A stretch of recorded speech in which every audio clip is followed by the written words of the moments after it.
Whew. I don't know why I'm out of breath, but I wanted to do kind of a quick little nitty-gritty rundown of what I think of the new Buris tire for the Onewheel Pint. The Onewheel Pint is famously not as good at off-road as the XR, mostly because of the stock tire, slightly smaller size, and of course you might get a little bit of range anxiety if you're out on a trail. But I can tell you that this new tire really solves a lot of those issues.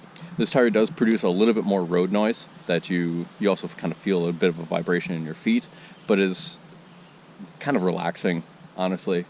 It's sort of a relaxing buzz after you get used to it very, very quickly. It's nothing distracting whatsoever, and it's not loud in any sense of the word.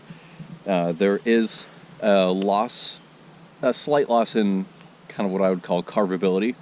Of course, the stock tire is a bit more round, and as you can see, this is obviously quite a bit more flat, and so you have these kind of harsher sides to it. And if you're going to do any sort of a quick turn or any sort of street style tricks, anything like that, you have to deal with this corner, and that means usually just a little bit of a push with your toes or kind of a drastic lean towards the heel, and a lot of control and a lot of balance. You can still definitely work that side. As you can see, mine's a little bit worn off on the sides there as well from doing exactly that.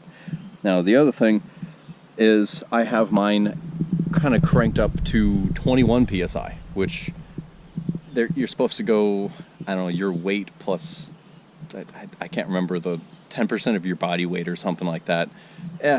Whatever. I like at 20, but then I felt that my range could be just a little bit better, and so I pushed it to 21, which is nothing that wild, but for my body weight is a little excessive from what I hear.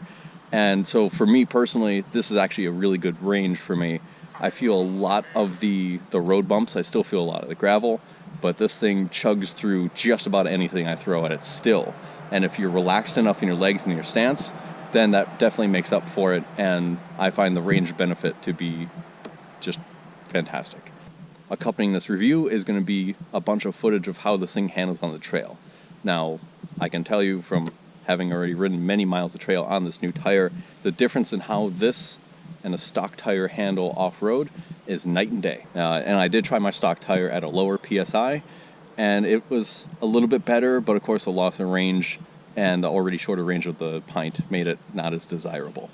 And so I found that this new Buris tire at a higher PSI was a good fit for me. 10 out of 10, would recommend. Just know what you're getting into. Know that you're going to lose a little bit of carvability. Know that you're going to lose a little bit of that, I call it dexterity, as far as maneuvering on sidewalks and things like that. It is still very carvy. It is still very, very doable to do these little maneuvers. You just have to put a little bit more effort into it. But the same could be said for the stock tire going off-road. It's very doable. You just have to put a little bit more effort into it. And this bridges that gap very, very nicely. So, fantastic job, guys. I'm very, very pleased with this tire. I think that's dog shit, and I think I've been touching it this whole time. Fucking great. Fucking great. Yeah, I do recommend, and let's roll some footage.